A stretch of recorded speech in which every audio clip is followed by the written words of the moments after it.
আম্মা জান আয়েশা নবীর জড়াই ধরে বললেন, ইয়া রাসূলুল্লাহ, আপনার কি খেদমত আমরা করি না? আপনি কি খাদিজার ভুলতে পারেন না? আপনি কি খাদিজার কথা ভুলতে পারেন না? আল্লাহর নবী ডাক দিয়ে বলে, আয়েশা রে, আমি খাদিজার ব্যবহার বলতে পারি না, কারণ তোমরা হলো সুখের দিনের স্ত্রী আর আমার খাদিজা হলো দুঃখের দিনের স্ত্রী। ও বারহাট্টার মুসলমান, চোখে কি পানি আসে না? সিনেমা দেখে কান্দো, খেলা দেখে কান্দো। এখন ক্রিকেট খেলা হচ্ছে, কথা কয় না।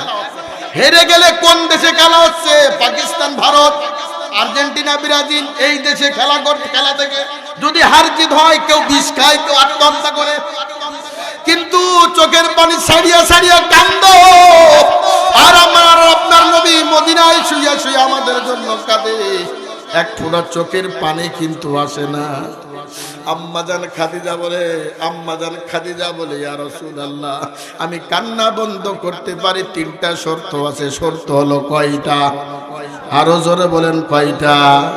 শুনবেন কারা কারা? দুই হাত তুলে দেখান, সবাই শুনবেন। শর্ত কয়টা? হাত নামান, হাত নামান। আল্লাহর নবীকে বললে, খাদিজা, তিনটা শর্ত আছে, তিনটা শর্ত যদি আপনি পূরণ করেন তাহলে আমি কান্না বন্ধ করব। আল্লাহর নবী সাল্লাল্লাহু আলাইহি ওয়াসাল্লাম ডাক দিয়ে বলে, খাদিজা রে, সব জীবন যৌবন সব আমার জন্য বিলাইয়া দিলা, ধন দৌলত টাকা পয়সা সব আমার রাস্তায় দান করে দিলা, সব আমার কাছে দিয়া দিলা, কিন্তু আমি সব আমার ইচ্ছা মতো খরচ করেছি। আজকে তুমি মৃত্যুর শয্যায়, তোমার তিনটা ওসিয়ত আমি পূরণ করবো ইনশাআল্লাহ। বললো, এক নম্বর শর্ত। বলো কি শর্ত? বলো, যে জুব্বা গায়ে দিয়া কালিমার দাওয়াত দিতে যান, পাথররা জুব্বার উপরে পাথর মার, থাপ্পড় মারে, আঘাত করে, ওই জুব্বা দিয়া আমার মৃত্যুর সময় আপনি কাফনের ব্যবস্থা করবেন। আল্লাহু আকবার। ইমামুল আউয়ালিনা আখিরিন বহরে সদওয়া রহমাতাল লিল আলামিন, শুধু ওয়াজুদাস রহমাতাল লিল আলামিন, মসজিদে উশুদ হামারো এ জমিন। এক নম্বর শর্ত হলো, বারহাট্টার মুসলমান, ও পর্দার আম্মা জানেরা শোনো, ও আমার কলেজের টুকরা যুবক, যারা চার দোকানে আড্ডা দিচ্ছ, বাদামের দোকানে আড্ডা দিচ্ছ, ঘরে আড্ডা দিচ্ছ রে মা, তোমার সন্তানকে বেহেশতের বাগানে পাঠায় দাও। আজকে এটা বেহেশতের বাগান, আগামীকালের বেহেশতের বাগান থাকবে না, আগামীকাল হয়ে যাবে মসজিদের মাঠ। ও যুবক, আয় আয় আয় আয়, আর তোদেরকে চিল্লাবো না, তোদের পাউডা গায়ে দে। আমি পাও ধরতে রাজি আছি, এরপর গুনাহ করিস না। তোদের পাও ধরতে রাজি আছি, এরপর পাপ করিস না। তোদের পাও ধরতে রাজি আছি আমি, এরপর নামাজ তুই নষ্ট করিস না। কারণ বেনামাজির কবর হবে সাপ বিচ্ছুর ঘর, আর ঈমানওয়ালার কবর হবে বেহেশতের বাগান। এক নম্বর শর্ত হলো, ইয়া রাসূলুল্লাহ, আপনার জুব্বা দিয়া আমার কাফন পরাইয়া 3.5 হাত জায়গা দিবেন। দুই নম্বর শর্ত হলো, আপনি নিজে আমার জানাজা পড়াইবেন। আল্লাহু। তিন নম্বর শর্ত হলো, যখন আমারে কবরে রেখে রওনা করবেন আপনি, মুনকার নাকির ফেরেশতা আমারে প্রশ্ন করবে, মার রব, আমি যদি প্রশ্নের জবাব না দিতে পারি, ডাইনের মাটি বামে, বামের মাটি ডাইনে এমন জোরে চাপ মারবে, হাড্ডির ভিতর হাত ঢুকিয়া যাবে, আমি রক্ষা পাবো না হুজুর। আপনি প্রশ্নের জবাব দিয়ে দিবে। ইতিহাস বড় লম্বা বাজান। নবীকে মানলে জান্নাতে যাওয়া যাবে, নবীকে না মানলে সুপারিশ ছাড়া জান্নাতে যাইতে পারবা না। আল্লাহ পাক বলেন, ওয়া মা আরসালনাকা ইল্লা রাহমাতাল লিল আলামিন।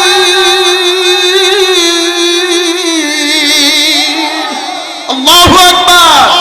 লিল কোরআনের আলো। আল্লাহ পাক রব্বুল আলামিন বলেন, আমি নবীজির শানে আয়াত নাজিল করেছি রে যুবক, রহমত স্বরূপ আমি আমার নবীকে হাবিবকে পাঠাইছি। আমি আসমানের মালিক, আমি জমিনের মালিক, আমি পাহাড়ের মালিক, আমি সব কিছুর মালিক, কিন্তু আমার নবী আমার হাবিব হলো রহমত স্বরূপ। আল্লাহু আকবার। আল্লাহর নবীর বিবি খাদিজা মারা গেলেন, কাফন পরাইলেন, জানাজা পড়াইলেন, জান্নাতুল বাকির ভিতর শোয়া রেখে সব সাহাবী চলে যায়। আবু বকরও চলে যায়, ওমরও চলে যায়, উসমানও চলে যায়। আল্লাহর নবী লাঠি ভর দিয়া আম্মা জান খাদিজার কবর পাশে দাঁড়াইয়া দাঁড়াইয়া দাঁড়াইয়া কান্দে আর বলে, আল্লাহ, যত সময় পর্যন্ত মুনকার নাকির ফেরেশতা আসবে না, ততক্ষণ পর্যন্ত আমি মুহাম্মদ আমার বিবির কবরে পাশ দিয়া যাব না। আল্লাহর নবীর হাত ধরে আবু বকর ডাকে, উসমান ডাকে, আলী ডাকে, বলে কি চলেন বাড়িতে চলেন, চিন্তা করেন না, চিরদিন তো বিবি বেঁচে থাকে না, মানুষ বেঁচে থাকে না। বলল, তোমরা জানো না মৌতের আগে আমার বিবি আমার 3টা ওসিয়ত করে গেছে, 2টা ওসিয়ত শেষ করেছি, আর একটা ওসিয়ত আছে। বলে কি? বলল কি? মুনকার নাকির ফেরেশতার জবাব আমাকে দেওয়ার জন্য বলেছে, না দিয়া পর্যন্ত আমি মুহাম্মদ যাব না।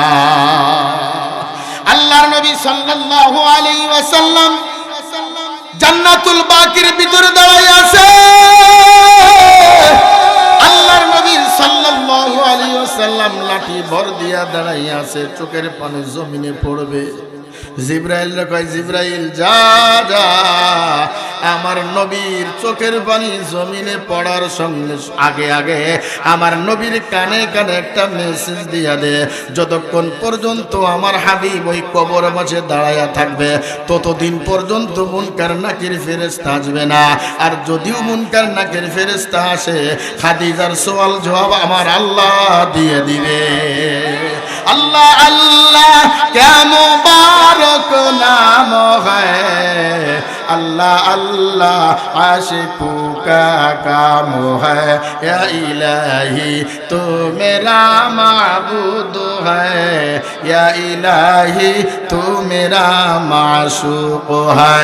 भय करबो कार, যখন ভয় করবো কার,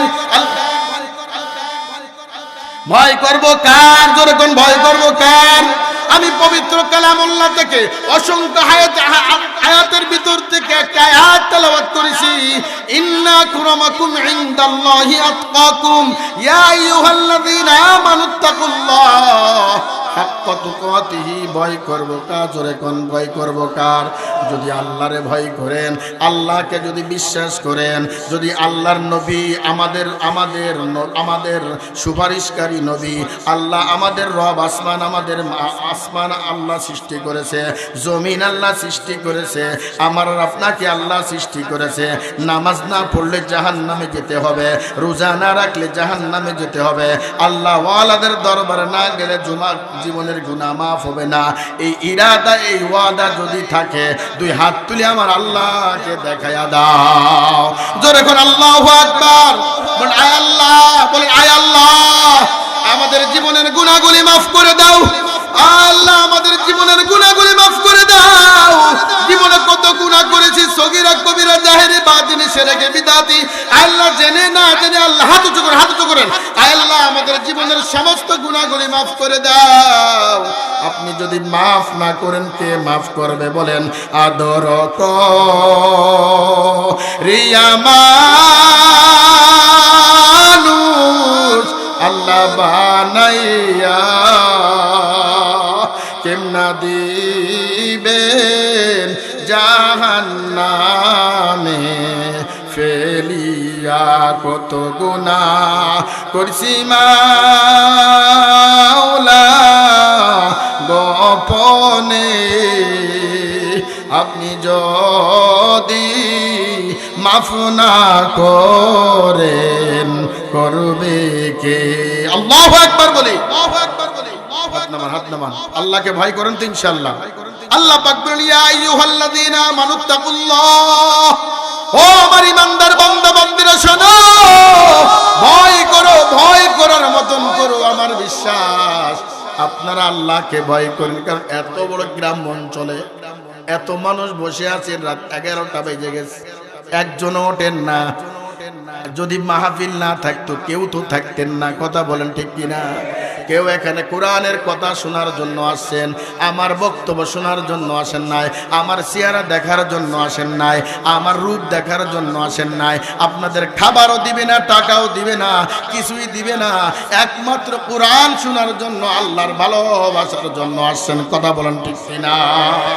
আল্লাহ চেহারা দিয়ে জান্নাতে দিবে না, আল্লাহ রূপ দেখে জান্নাত দিবে না, আল্লাহ টাকা দেখে জান্নাত দিবে না, আল্লাহ বংশ দেখে জান্নাত দিবে না। আল্লাহ কয়, বলেন শোনেন, আল্লাহ কি কয়? ইন্না আকরামাকুম ইনদাল্লাহি আতকাকুম ইন্নাল্লাহা আলিমুন খবীর। আল্লাহ তাকওয়া দেখবে, তাকওয়ার বড় দাম, তাকওয়া দেখে দেখে আল্লাহ জান্নাত দিবে। তাকওয়া বড় দাম। আল্লাহর নবীর একজন সাহাবী, তার নাম হলো বিলাল, তার নাম বিলাল। তার চেহারা ভালো ছিল না,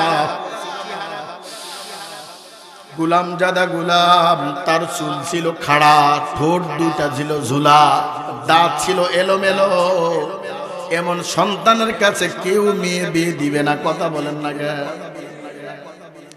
হযরতে বিলাল কালো কাওয়া ছিল, কালো মানুষ বিলাল। আল্লাহর নবী একদিন আল্লাহরে প্রশ্ন করে, আল্লাহ বিলালের মর্যাদা কেমন? আল্লাহ ডাক দে বলে, ইয়া রাসূলুল্লাহ, সবার আগে তোমার উটের লাগাম ধরে জান্নাতি বহনের লাগাম ধরে ধরে বিলাল হাবশী আগে জান্নাতে যাবে। আল্লাহু আকবার। তার চেহারা ভালো ছিল না, তার চেহারা কালো ছিল, এত কালার কালা, এত কালার কালা। এখন কালা মানুষরে কেউ বিয়ে করে না, ছেলে হোক আর মেয়ে হোক, ফর্সা দেখে, আইডল দেখে, যে বেশি পার্লারে যাইতে পারে তারে বিয়ে করে, কথা কয় না গা? স্মার্ট স্মার্ট বয়রে বিয়ে করে, স্মার্ট লেডিসকে বিয়ে করে। কিন্তু বিলাল হাবশী কালো ছিল, কিন্তু আল্লাহর সঙ্গে তো মোহব্বত হয়েছে একমাত্র তাকওয়া অর্জনের কারণে। তারে উমাইয়া গোলাম জাদা গোলাম বলে গালি দেয়, চাবুক মারে, লজ্জা স্থানে পাথর মারে, এরপর আহাদ আহাদ বলে না, একমাত্র আমার আল্লাহ, একমাত্র আমার রব হলো আল্লাহ। এই ত্যাগ স্বীকার করার কারণে আল্লাহ পাক রব্বুল আলামিন সবার আগে জান্নাতে দান করবে। আল্লাহ পাক রব্বুল আলামিন বলেন, আমার দুইটা বন্ধু, একটা হলো হাবিবুল্লাহ আর একটা হলো খলিলুল্লাহ। খলিলুল্লাহ শব্দের অর্থ হলো বন্ধু, হাবিবুল্লাহ শব্দের অর্থ হলো বন্ধু। বলেন তো আমাদের বাপ কয়জন? 60 জন। কয়জন? সবাই কোন কয়জন? গতকাল আমার মাহফিল ছিল কলমাকান্দা, সিদলি বাজারের পরে বেনুয়া গ্রাম, আপনারা চিনবেন। ওখানেও জিজ্ঞাসি আমাদের বাপ কয়জন? সবাই কয় একজন। এক মুরব্বী কয় 60 জন। হ্যাঁ হুজুর, আপনি মিথ্যা করছেন, একজন। আমাদের বাপ কয়জন? সবাই কোন? জীবনে শুনেছেন বাপ কয়জন? সবাই কোন কয়জন? সবাই পিছন লোক কয়জন? আমাদের বাবা 4 জন। একটা হলো আদি পিতা, আর একটা হলো জাতির পিতা, আর একটা হলো রূহানি পিতা। আদি পিতা হযরত আদম আলাইহিস সালাতু ওয়াস সালাম, জাতির পিতা হযরত ইব্রাহিম আলাইহিস সালাতু ওয়াস সালাম, আর রূহানি পিতা হলো মুহাম্মাদুর রাসূলুল্লাহ সাল্লাল্লাহু আলাইহি ওয়াসাল্লাম। আর আসল পিতা হলো যে হলো জন্মদাতা পিতা। পিতা কয়জন? আল্লাহর নবীর 2 জন বন্ধু, একটা হলো হাবিবুল্লাহ, হাবিবুল্লাহ অর্থ হলো বন্ধু, খলিলুল্লাহ অর্থ হলো বন্ধু। হাবিবুল্লাহ আর খলিলুল্লাহর পার্থক্য হলো, খলিলুল্লাহ এমন বন্ধু আল্লাহর জন্য জীবন দিয়েছে, আল্লাহর জন্য সব দিয়েছে, আল্লাহর জন্য সব করেছে। আর হাবিবুল্লাহ হলো আল্লাহ নবীর জন্য করেছে। হযরত ইব্রাহিম আলাইহিস সালাতু ওয়াস সালামের সন্তানের নাম কি? সবাই কোন? সন্তানের নাম কি? মুফাসসিররা বলে 80 পরে সন্তান হয়েছে, 80 থেকে 85 বছর বয়সে। এই সন্তানের নাম কি? আপনার ছেলে বিয়ে দিছেন, ছেলের বয়স 40-এর পরে বিয়ে দিছেন, আর ছেলে সন্তান না, কমপক্ষে 30-40 বছর পরে সন্তান হয়েছে। ওই ছেলেরা কি মারে না আদর করে? সবাই বলতো আদর করে না মারে? কেন আদর করে? অনেকদিন পরে আমার সন্তান হয়েছে, আমার নাতি হয়েছে, আমার নাতিন হয়েছে, সবাই আদর করে, দাদাও আদর করে, দাদিও আদর করে, সব আদর করে 80 বছরের পরে হযরত ইব্রাহিমের ঘরে সন্তান এসেছে, তার নাম হলো ইসমাইল।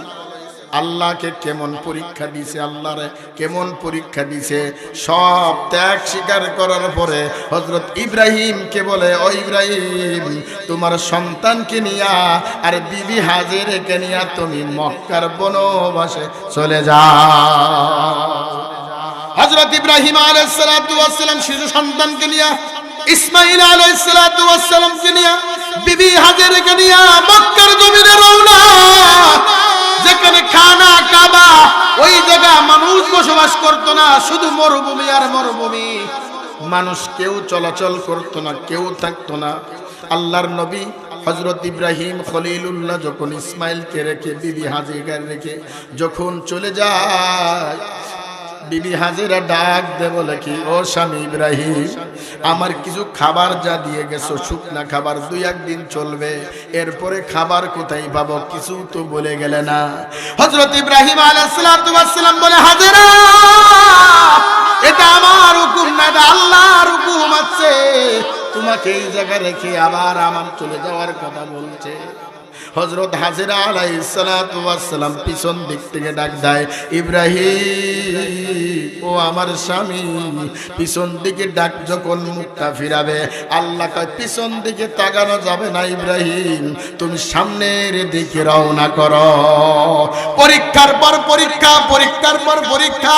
এখন যদি আপনাদের কাছে আমি বলি, সবাই মসজিদের জন্য 1000 করে টাকা দিবেন, কেউ দিবেন না। সারা রাত বয়ান করেন, বয়ান করতে করতে আপনি মারা যান, দরকার হলে হুজুরের জানাজা পড়ায় দিব, এরপরও টাকা দেব না।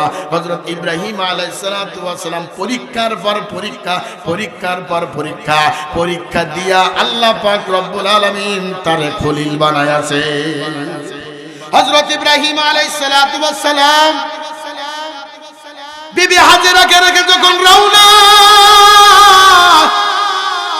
পিছন দিকে তাকাই না, মায়া লাগবে। 80 বছরের পর ইসমাইল হয়েছে, মায়া লাগবে। এত সুন্দর চেহারা ইসমাইলের হয়েছে, দেখলে মনটা ঠান্ডা হয়ে যায়, মনটা জোড়ায় যায়। পিছন দিক তাকানো যাবে না, ইব্রাহিম সামনের দিকে যাও। তখন বিবি হাজেরা ডাক দিল, ও আমার স্বামী, আল্লাহ যখন হুকুম করেছে আপনি জান, আমি বাধা দিব না। আল্লাহর হুকুম আপনি পালন করেন, আমি বাধা দিব না, কিন্তু একটা ওসিয়ত আপনাকে করব, মাঝে মাঝে আপনি ইসমাইলকে একটু দেখে যাবেন, মাঝে মাঝে আপনি ইসমাইলকে একটু দেখে যাবেন। আমার এখানে আল্লাহ ছাড়া কেউ নাই, যে খাবার দিয়ে গেছেন 2-1 দিন পর ফুরাইয়া যাবে। আল্লাহ যখন আপনার হুকুম করেছে আপনি যান, আমি বাধা দিব না, কিন্তু মাঝে মধ্যে আপনি ইসমাইলকে দেখে যাবে। ওবার হাট্টার মুসলমান চোখের পানি সাইড়া সাইড়া কার, এই পানির দাম আল্লাহর কাছে বড় দাম, বড় দাম। এ বুকু বেশি বেশি কাঁদো, বেশি বেশি কাঁদো, বেশি বেশি কাঁদলে জাহান্নামের আগুন আল্লাহ হারাম করে দিবে। হযরত বিবি হাজেরা ডাকতে বলে কি, ও আমার স্বামী ইব্রাহিম যান, আমি বাধা দিব না, মাঝে মধ্যে ইসমাইলকে দেখে যাবেন। ইব্রাহিম আলাইহিস সালাতু ওয়াস সালাম, ইব্রাহিম আলাইহিস সালাতু ওয়াস সালাম রওনা। বিবি হাজেরার যে খাবার ছিল সব শেষ হয়ে গেছে। কিতাবের ভিতর আছে মুখের লালা পর্যন্ত ফুরাইয়া গেছে, বুকের দুধ শুকাইয়া গেছে, মুখে মুখ মায়ের জিহ্বা সন্তানের মুখের ভিতর ঢুকাইয়া দিয়া লালা পর্যন্ত খাওয়াইছে আর নাই। ও বারাহাট্টার মুসলমান, দয়া করে মেহেরবানি করে কাঁদো। বিবি চলে গেলে বিবির জন্য কাঁদো, মা চলে গেলে মায়ের জন্য কাঁদো। কিন্তু আমার কারণে, গুনার কারণে জাহান্নামের আগুন দাউ দাউ দাউ দাউ করে কবরে জ্বলে, খবর নাই খবর নাই। হযরত ইব্রাহিম আলাইহিস সালাতু ওয়াস সালাম যখন মক্কা থেকে রওনা, বিবি হাজেরা ওই জায়গায় একবার ক্ষুধার যন্ত্রণায় চাপা পাহাড়ে যায়, দেখি ওই জায়গায় কোনো খাবার নাই, আবার মারওয়া পাহাড়ে যায়। এইভাবে একবার নাই, দুইবার নাই, 7 বার দৌড়াদৌড়ি করেছে। আমার আল্লাহ কয়, জিবরাইল যা যা, ওই আমি হাজেরার এই দৌড়ানো দৌড়ি আমি পছন্দ করে ফেলেছি। আমার বান্দা কিয়ামত পর্যন্ত হজ করার জন্য আসবে, এই সাফা মারওয়া পাহাড় যে দৌড়াদৌড়ি করবে না, আমি তার হজ কবুল করব না। আল্লাহু আকবার। ইয়া ইলাহি তু মেরা মাবুদ হ্যায়, ইয়া ইলাহি তু মেরা মাশুক হ্যায়। 7 বার যখন সাফা এবং মারওয়া দৌড়ায়, যখন সাফা থেকে মারওয়া একটা নিচু জায়গা, নিচে জায়গায় যায়, ইসমাইলকে দেখা যায় না, আবার দৌড় মারে মারওয়ায়। এইবার 7 বার চক্কর দেয়। কোন রেওয়াতে আছে ইসমাইল যেই জায়গায় বসায় রাখছে, হযরত জিবরাইল একটা স্লোগান দিয়েছে, বিবি হাজেরা গায় কি ব্যাপার কি ব্যাপার, কিসের আওয়াজ হয়? কোন রেওয়াত আছে হযরত জিবরাইলের পাখার বাড়িতে পানি উঠছে, আর কোন এবারতে আছে হযরত ইসমাইলের কান্না করে পা যখন এইভাবে ওয়া ওয়া বলে কান্দে, পায়ের গুড়মুড়ুর কারণে একটা ছিদ্র বের হয়েছে, এসে দেখে ইসমাইলের পায়ের নিচে পানি দেখা যায়। এইবার বালু দিয়া পানিটা আটকাচ্ছে, আর কোচে জমজম। আল্লাহু আকবার, আল্লাহু আকবার। এই জায়গার নাম কি? জমজম। হযরত ইব্রাহিম আলাইহিস সালাতু ওয়াস সালামের বিবি হাজেরা বালু দিয়া পানি আটকার বলে জমজম জম। আমার আল্লাহ ডাক দে বলে, ও দুনিয়ার বান্দারা শোনো, এই জমজম যত দূর আছে তোমরা জানো না, এটা হলো হাউজে কাউসারের সঙ্গে লিপিবদ্ধ। এখনো পর্যন্ত 1 জাররা পরিমাণ পানি কমেও না বাড়েও না। Lakh lakh million million trillion trillion হাজিরা পৃথিবীতে নিয়ে যাচ্ছে, মক্কা মদিনায় সাপ্লাই দিচ্ছে, হাজার হাজার গ্যালন বিক্রি হচ্ছে, 8টা 10টা মোটর দিয়ে পানি উঠাচ্ছে। খোদার কসম করে বলি, যারা গেছেন 1 জাররা পরিমাণ পানি বাড়েও না কমেও না। সব কিছুর ক্ষমতার মালিক কে? হযরত ইসমাইল আলাইহিস সালাতু ওয়াস সালাম পায়ের নিচ থেকে পানি, হাজরা আলাইহিস সালাতু ওয়াস সালাম পানি জমাট বাঁধলেন, পানি নিজে খাইলেন। ইতিহাস বড় লম্বা, সময়ের ঘন্টা বেজে গেছে।